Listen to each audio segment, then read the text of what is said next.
بسم اللہ الرحمن الرحیم اللہم صلی علی محمد وعلی محمد۔ الحمدللہ اب تک ہمارے 18 دروس مکمل ہوئے اس عقائدی سلسلہ کے، اور ہماری بات ہو رہی تھی کہ عصمت ائمہ علیہم الصلاۃ والسلام میں کیا چیز رکھی ہے، اس کے کیا فوائد ہیں۔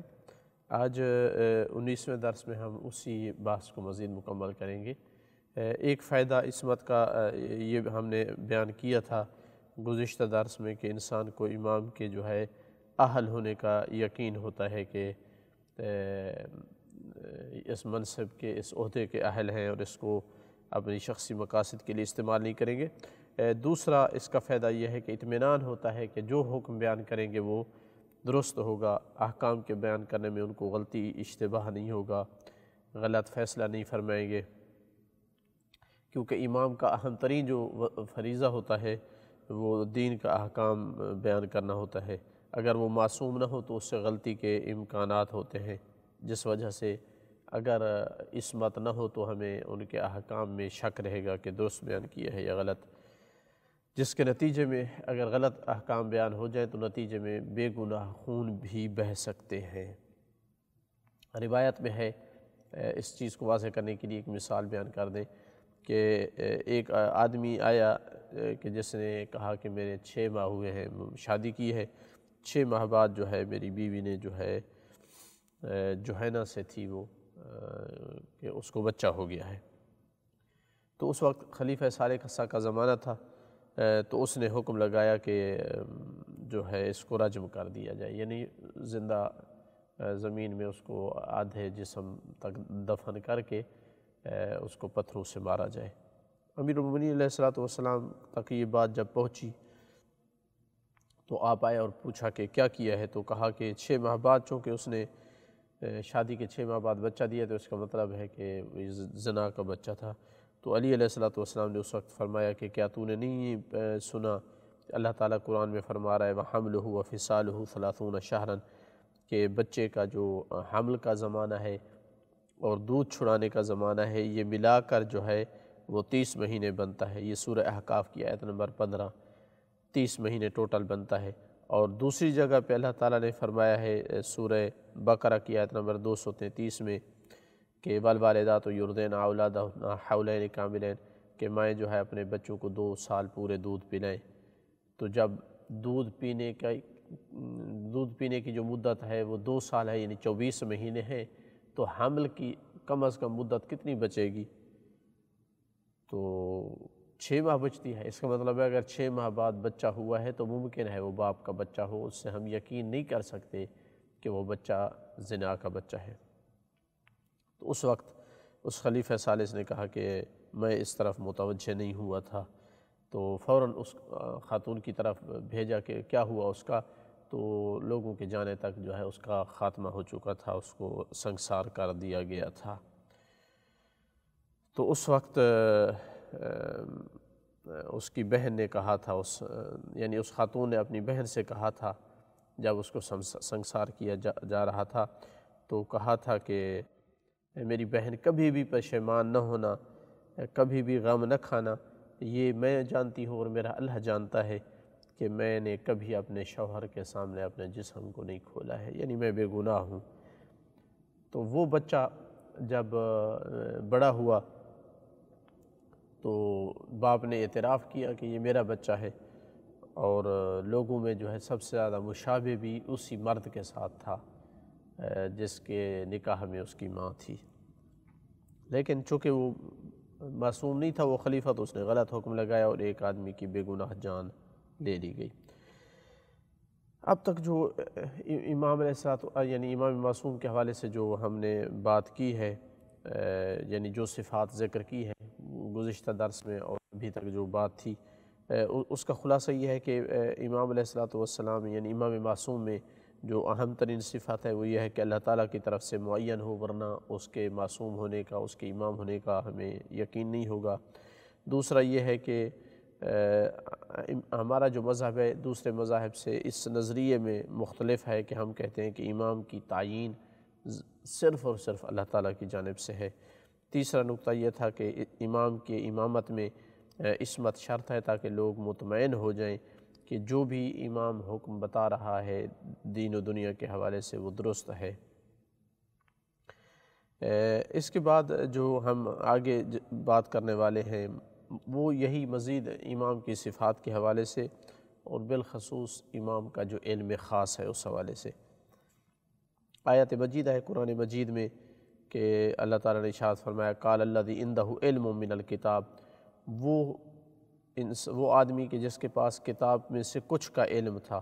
ظاہراً آصف بن برقیہ ہیں جو وصی تھے جناب سلیمان نبی کے، انا آتی کا بہی، اس نے کہا کہ میں تخت لاتا ہوں بلقیس والا قبل ان یرتد الیک طرفک، اس سے پہلے کہ تیری آنکھ کی جو ہے پلک جھپکے۔ سورہ نمل کی آیت نمبر 40 میں ہے۔ تو اسی تیسری صفت کے بارے میں بات ہو رہی ہے کہ امام میں تیسری صفت یہ ضروری ہے کہ اس کا علم خاص ہوتا ہے۔ اس میں چند ایک پوائنٹ ہیں اس علم میں جس کی بات ہم کرنا چاہ رہے ہیں امام کے علم کے بارے میں۔ اس کے چند ایک یعنی اس کے پوائنٹ چند ایک امور ہیں اس کے اندر۔ پہلا امر یہ ہے اس میں کہ اس کا جو علم ہے وہ اس معنی میں خاص ہے کہ اس نے مدارس دینیہ یعنی سکولوں سے نہیں سیکھا ہے، دینی مدارس سے نہیں سیکھا ہے، دنیا کے اساتذہ سے نہیں سیکھا ہے جس طرح ہم سیکھتے ہیں، بلکہ امام کا علم اسی طرح اللہ کی جانب سے ہوتا ہے جیسے نبی کا علم ہوتا ہے، اللہ تعالیٰ کی طرف سے تعلیم شدہ ہوتا ہے، اسی وجہ سے اس کو علم لدنی کہا جاتا ہے۔ تو یا اللہ تعالیٰ کی طرف سے الہام ہوتا ہے یا نبی کے ذریعے سے سکھایا گیا ہوتا ہے۔ وَعَلَّمْنَاهُ مِن لَّدُنَّا علما، سورہ کہف میں ہے کہ ہم نے اس کو اپنی طرف سے علم سکھایا۔ امام حسین علیہ السلام سے روایت ہے کہ لما انزلت هذه الآیہ علی رسول اللہ، جب رسول اللہ پر یہ آیت نازل ہوئی وَكُلَّ شَيْءٍ أَحْصَيْنَاهُ فِي إِمَامٍ مُبِينٍ، کہ ہم نے ہر چیز کا احصاء کر رکھا ہے امام مبین کے اندر، تو قام ابو بکر و عمر من مجلسہما، یہ دونوں کھڑے ہوئے اپنی مجلس اپنی جگہ سے اور کہا کہ یا رسول اللہ وہ امام مبین کیا ہے جس کے اندر ہر چیز کا علم رکھا گیا ہے؟ تورات ہے؟ اللہ کے رسول نے فرمایا نہیں۔ کہنے لگے وہ انجیل ہے؟ آپ نے فرمایا نہیں۔ تو کہا کہ فہو القرآن، اس سے مراد قرآن ہے؟ آپ نے کہا نہیں۔ اسی اثناء میں امیر المومنین علیہ السلام کی آمد ہوئی تو اللہ کے رسول نے فرمایا ہوا ھذا، یہ امام مبین ہے کہ جس کے سینے میں اللہ تعالیٰ نے ہر چیز کا علم رکھا ہے۔ تو اس روایت سے اندازہ ہوتا ہے کہ نبی پاک صلی اللہ علیہ وآلہ وسلم نے کس طرح سے اس مطلب کو واضح کیا کہ امام کا جو علم ہوتا ہے وہ علم لدنی ہوتا ہے، خاص علم ہوتا ہے۔ دوسرا امر یہ ہے امام کے علم کے متعلق، یعنی اس کے علاوہ کہ یہ علم خاص ہوتا ہے، دوسرا امر یہ ہے کہ یہ ہر چیز کا علم ہوتا ہے، دین کے بارے میں جو چیز ضرورت ہے امت کو، ہر چیز جس کا تعلق دین سے ہے ان کے پاس ہوتا ہے۔ امام ہو کر کے یہ نہیں ہو سکتا کہ وہ دین کے کسی مسئلے سے آگاہ نہ ہو۔ یعنی تاریخ میں بہت سارے ایسے دینی مسائل کا ذکر ہے کہ جس میں امام کے علاوہ ہر آدمی عاجز تھا اس کا حکم بیان کرنے سے، جبکہ ائمہ نے بیان کیا ہے، جس وجہ سے لوگوں نے اعتراف کیا کہ اگر یہ نہ ہوتے تو ہم ہلاک ہو جاتے، ہم اس مشکل کی وجہ سے پریشان ہو کر رہ جاتے۔ مثلا ان میں سے عمر ابن خطاب نے ایک سے زیادہ بار کہا لولا علی لہلک عمر، اسی طرح عثمان نے بھی کہا تھا لولا علی لہلک عثمان، بلکہ حضرت عمر نے یہ بھی کہا تھا لا ابکان اللہ لمعضلۃ، اللہ اس مشکل کے لیے، اس مشکل اور پریشانی کی گھڑی کے لیے مجھے زندہ ہی نہ رکھے، لیس لہا ابو الحسن، جس مشکل کے لیے ابو الحسن مشکل کشا نہ ہوں۔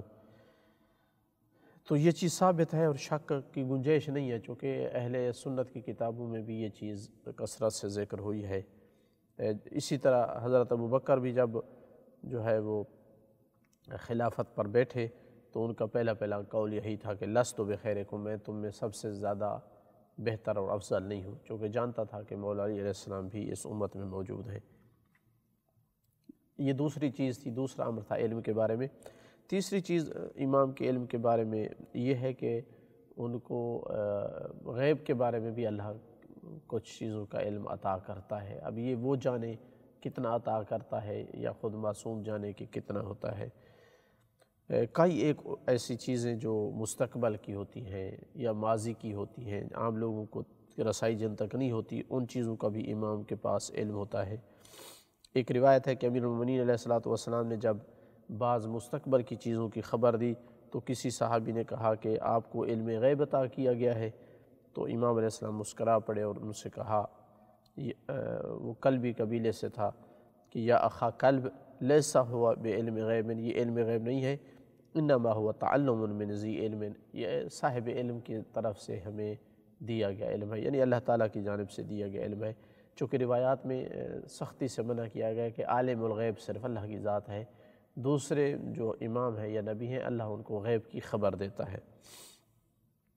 عمار صحاباتی سے روایت ہے، کہتا ہے کہ میں نے امام صادق علیہ السلام سے پوچھا کہ امام جو ہے غیب کا علم جانتا ہے؟ تو آپ نے فرمایا نہیں، لیکن اذا اراد ان یعلم شیء، جب کسی چیز کو جاننا چاہتا ہے تو علمہ اللہ ذالک، اللہ اس کو اس چیز کا علم عطا کر دیتا ہے۔ یہ تیسرا امر تھا امام کے علم کے بارے میں۔ چوتھا امر یہ ہے امام کے علم کے بارے میں کہ صرف علم نہیں ہوتا، امام کے پاس حکمت بھی ہوتی ہے، وہ ہر کام کو حکمت کے ساتھ کرتا ہے،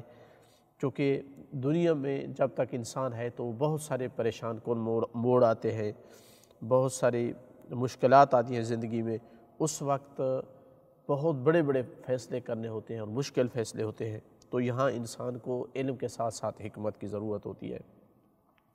تاکہ وہ اپنے آپ کو اور اپنے اتباع کرنے والوں کو ہلاکت سے نجات دے سکے۔ یہ چیز ہمارے ائمہ علیہم الصلوۃ والسلام میں واضح طور پر تھی کہ بڑے بڑے مشکل ترین مراحل میں بھی حکمت سے کام لیا۔ مثلا روایت میں ہے کہ ابو مسلم خراسانی کہ جو عباسی جو جیش تھے، فوجیں تھیں، ان کا ایک قائد تھا، جرنیل تھا، بلکہ عباسی حکومت کے پختہ کرنے میں اس کا بہت بڑا کردار ہے، تو اس نے امام صادق علیہ الصلوۃ والسلام کی طرف ایک خط لکھا جس میں تھا کہ میں نے لوگوں کو اہل بیت کی محبت اور مودت کی طرف بلایا ہے، اگر آپ اس میں رغبت رکھتے ہیں تو میں آپ کی بیعت کے لیے تیار ہوں۔ اب یہ بڑا مشکل موقف تھا، یہاں کیا فیصلہ فرمائیں،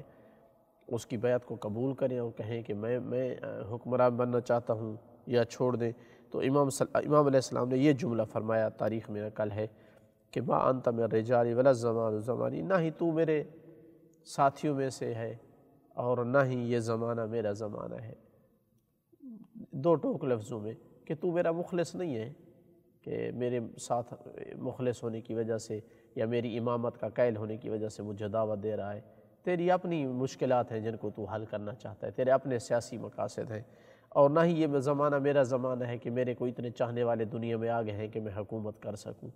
چند ہی لوگ ہیں، ان کے ذریعے کیسے حکومت کی جا سکتی ہے، آج سنبھال لوں کل سازش ہو جائے، سب مخالفت پہ آ جائے۔ تو بڑا ہی مناسب جو ہے امام علیہ السلام نے اس کو جواب دیا، اس وجہ سے کہ یہ ابو مسلم عباسیوں کے ساتھیوں میں سے تھا اور اسی کے ہاتھ پہ جو ہے ان کی حکومت قائم ہوئی، اور اس نے بڑے بڑے بے گناہ لوگوں کے جو ہے خون بہائے، یہاں تک کہ کہا گیا کہ بنو امیہ میں جیسے حجاج بن یوسف تھا تو بنی عباس میں یہ تھا، ابو مسلم تھا۔ تو امام علیہ السلام کا اس کو یہ جواب دینا یہ واضح کرتا ہے کہ یہ زمانہ جو ہے مناسب زمانہ نہیں تھا کہ امام علیہ السلام حکومت کی باغ ڈور سنبھالتے، چونکہ نہ خود یہ امام کے اصحاب میں سے مخلص ساتھیوں میں سے تھا، نہ ہی ابھی زمانہ اس قابل تھا کہ امام حکومت فرماتے۔ تو امام کے اس تصرف اور اس حکمت کی تائید ملتی ہے اس بات سے کہ روایت کے اگلے لفظ یہ ہے کہ پھر ابو مسلم خراسانی کوفہ آیا، اور صفاح کہ جو پہلا وہ ہے بنی عباس کا بادشاہ ہے، اس کی جو ہے بیعت کی ہے، جو کہ ظالم ترین ہونے کی وجہ سے صفاح معروف تھا، اور اس کو جو ہے خلیفہ بنایا ہے۔ اسی طرح ملتی جلتی بات ہے ابو سلمہ الخلال کی، یہ بھی عباسی حکومت کے جو ہے جرنیلوں میں سے اور قائدین میں سے ایک قائد ہے، یعنی ان کا انقلاب لانے میں اس کا حصہ ہے۔ اس نے بھی امام صادق علیہ السلام کی طرف لیٹر لکھا تھا کہ جس میں یہ اعلان کیا کہ میں مستعد ہوں کہ میں آپ کی طرف لوگوں کو دعوت دوں اور بنی عباس سے جو ہے لوگوں کو دور کروں۔ تو امام نے فرمایا کہ ما انا و ابو سلمہ، میرا ابو سلمہ سے کیا تعلق ہے، ابو سلمہ شیعۃ لغیری، جبکہ وہ میرے غیر کا شیعہ ہے، میرا شیعہ ہی نہیں ہے۔ تو ابو سلمہ کا جو قاصد تھا اس نے کہا کہ میں ایک قاصد ہوں اور میں نے آپ کو تک پیغام لیٹر پہنچایا ہے تو اس کا جواب چاہیے مجھے۔ اس وقت امام علیہ السلام نے جو ہے ایک چراغ بلوایا اور وہ کتاب جو لیٹر جو تھا ابو سلمہ والا وہ اس چراغ کے اوپر رکھا یہاں تک کہ وہ جل گیا، اور اس قاصد سے فرمایا کہ اپنے ساتھی کو جا کر بتاؤ کہ میں نے کس طرح اس کے لیٹر کا جواب دیا ہے۔ یہاں پر ایک پوائنٹ جو ہے مہم ہے کافی، وہ یہ ہے کہ جب کسی کے پاس اس طرح کا علم خاص ہو تو اس کے پاس قدرت بھی خاص ہوتی ہے۔ اس علم کی برکت سے وہ بڑے بڑے کاموں پر اللہ تعالیٰ اس کو قادر کرتا ہے، بِإِذْنِ اللہ وہ بڑے بڑے کام کر سکتا ہے۔ تو جب معصوم کے پاس جو ہے اس طرح کا خاص علم تھا تو بڑے بڑے معجزات اور کرامات بھی ان سے صادر ہوئی ہیں جو عام آدمی جن کے کرنے سے عاجز تھا۔ اور اس پر قرآنی ایک دلیل یہ بھی ہے کہ عاصم بن برقیہ کے جس کے پاس کتاب میں سے کچھ علم تھا تو وہ پلک جھپکنے میں، آنکھ کی پلک جھپکنے میں بلقیس کا عرش جو ہے یمن سے فلسطین لے آیا، حالانکہ اس کے پاس کتاب کا کچھ علم تھا۔ اسی بات کو قرآن مجید نے سورہ نمل کی آیت نمبر 38 میں سے لے کر 40 میں نوٹ کیا ہے کہ جب جناب سلیمان نے کہا ایھا الملأ، اے اشراف قوم، کون ہے جو اس بلقیس کے عرش کو لے آئے گا اس سے پہلے کہ وہ میرے پاس تسلیم کر کے آئیں؟ تو جو جنات میں سے بڑا تھا ایک متمرد قسم کا جن، اس نے کہا کہ میں آپ کے اس مجلس، اس محفل سے اٹھنے سے پہلے لے کر کے آتا ہوں اور میں اس پر طاقت رکھتا ہوں اور امین بھی ہوں۔ تو اس نے جب بات کی تو پھر دوسرے نمبر پہ وہ آدمی بولا کہ جس کے پاس کتاب میں سے کچھ علم تھا، یعنی عاصم بن برقیہ، کہ میں آپ کی آنکھ کی پلک جھپکنے سے پہلے لے کر آتا ہوں، چونکہ محفل کے برخاست ہونے سے پہلے یعنی چند گھنٹوں میں، جن کہنا چاہ رہا ہے کہ چند گھنٹوں میں، تو عاصم بن برقیہ نے کہا کہ پلک جھپکنے سے پہلے لاتا ہوں۔ تو جب دیکھا کہ بس یہی تھا کہ جناب سلیمان نے دیکھا کہ ان کے سامنے تخت آیا ہوا ہے، تو فرمایا کہ یہ اللہ کا، میرے رب کا میرے اوپر فضل ہے تاکہ وہ میری آزمائش کرے کہ میں اس کا شکر ادا کرتا ہوں یا میں اس کا کفران نعمت کرتا ہوں۔ اور جو شکر ادا کرتا ہے وہ اپنے نفس کے لیے شکر کرتا ہے، اپنے فائدے کے لیے، اور جو کفر کرتا ہے تو میرا رب جو ہے وہ بے پرواہ ہے، اس کو کسی کے شکر کی ضرورت نہیں ہے اور کریم ہے۔ تو روایات جو ہے اس آیت کی تفسیر میں آئی ہے اہل بیت علیہم السلام سے کہ اہل بیت علیہم السلام بھی اور امیر المومنین بھی جو ہے ان کے پاس کتاب کا پورا علم ہے۔ عبداللہ بن بکیر نے یہ روایت نقل کی ہے، کہتا ہے کہ میں امام صادق علیہ السلام کے پاس تھا تو سلیمان نبی کا ذکر ہوا اور ان کو جو علم عطا کیا گیا اور جو ان کے پاس ملک تھا، حکومت تھی، تو اس وقت امام نے فرمایا وما اوتی سلیمان بن داؤد، سلیمان بن داؤد کو جو عطا کیا گیا تھا وہ اسم اعظم کا ایک حرف تھا، وصاحبکم، اور تمہارا جو ساتھی ہے، کہ اللہ تعالیٰ نے فرمایا کل کفا باللہ شہیدا بینی و بینکم ومن عندہ علم الکتاب، کہ کافی ہے میرے، اے نبی تو کہہ دے کہ کافی ہے میرے اور تمہارے درمیان گواہ کے طور پر اللہ، ومن عندہ علم الکتاب، اور وہ کافی ہے کہ جس کے پاس کتاب، پوری کتاب کا علم ہے۔ تو امام نے فرمایا کہ وکان واللہ عند علی علم الکتاب، علی علیہ السلام کے پاس پوری کتاب کا علم تھا۔ تو میں نے کہا تو نے سچ کہا، میں تم پہ قربان ہو جاؤں۔ اسی طرح عبدالرحمن بن کثیر ہاشمی نے روایت کیا ہے کہ امام نے جب یہ پڑھا قال الذی عندہ علم من الکتاب انا اتیک بہ قبل ان یرتد الی طرفک، ان یرتد الیک طرفک، جناب عاصم بن برقیہ کے بارے میں، تو اس وقت امام صادق علیہ السلام نے اپنی انگلیوں جو ہے ان کو کھولا، اپنے ہاتھ کی انگلیوں کو، اور اپنے سینے پہ رکھا اور فرمایا کہ واللہ عندنا علم الکتاب کلہ، ہمارے پاس پوری کتاب کا علم ہے۔ تو یہاں تک کی بات کا خلاصہ یہ ہوا کہ مہم ترین جو صفات ہیں ایک امام کی، ان میں علم کی صفت ہے۔ دوسرا پوائنٹ یہ تھا ہماری گفتگو میں کہ اس علم خاص سے مراد الہی علم ہے، نہ کہ کسی انسان کا تعلیم شدہ علم ہے۔ تیسرا پوائنٹ یہ تھا کہ یہ علم امام کو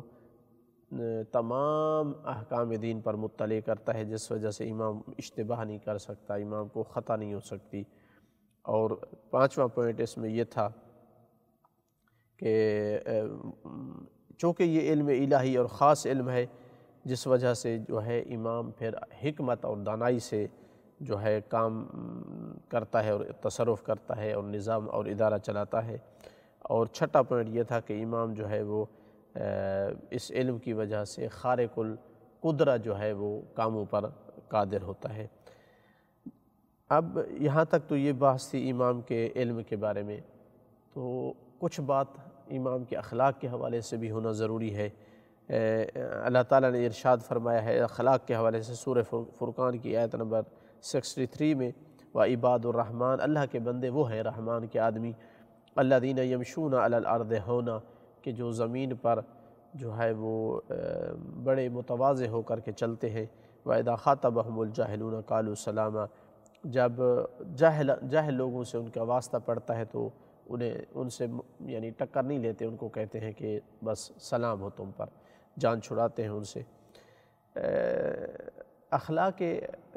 ائمہ علیہم الصلاۃ کی جہاں ہم بات کرتے ہیں تو وہاں چند ایک چیزیں مراد ہوتی ہیں کہ امام میں یہ چند چیزیں ضرور ہوتی ہیں، اس وجہ سے ہم کہتے ہیں کہ ان کے پاس عظیم اخلاق ہیں۔ پہلی بات یہ ہوتی ہے کہ جو فضائل اخلاق ہیں، جو احسن اخلاق ہیں، جن میں سچ بولنا ہے، جن میں غیرت ہے، جن میں شجاعت ہے، جن میں مروت ہے، جن میں صبر ہے، جن میں برداشت حلم ہے، یہ ساری چیزیں امام کے اندر ہوتی ہیں۔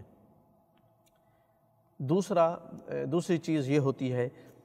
کہ اس کا امام کا قول جو ہے اس کے فعل کے مطابق ہوتا ہے، اور یہ بہت اہم ترین نکتہ ہے کہ جو بات انسان کرے اس کا عمل بھی اس کے مطابق ہو۔ تیسری چیز امام کے اخلاق میں یہ ہوتی ہے کہ جو بھی امام کام کرے اس کے کام کی غلط اور بری اس کی تفسیر نہیں کی جا سکتی ہے،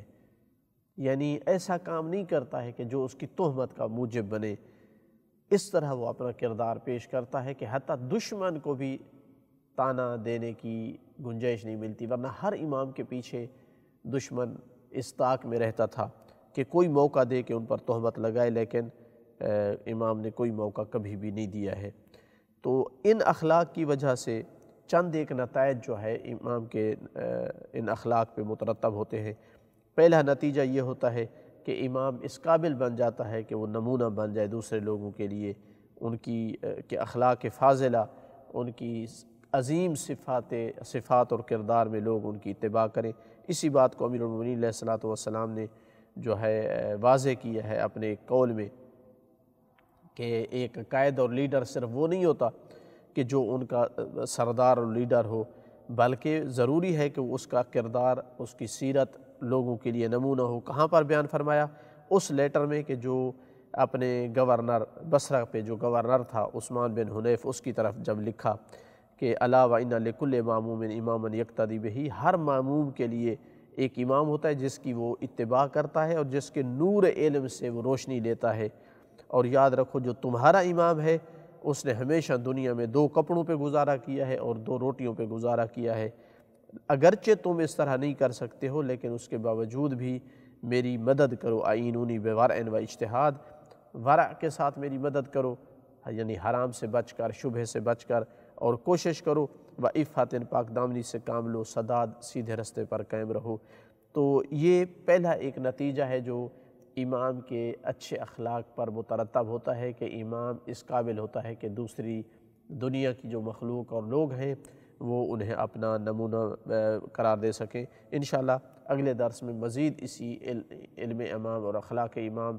اور سیرت امام کے حوالے سے گفتگو ہوگی۔ والحمدللہ رب العالمین، وصلی اللہ علی سیدنا محمد وآلہ الطیبین الطاہرین المعصومین۔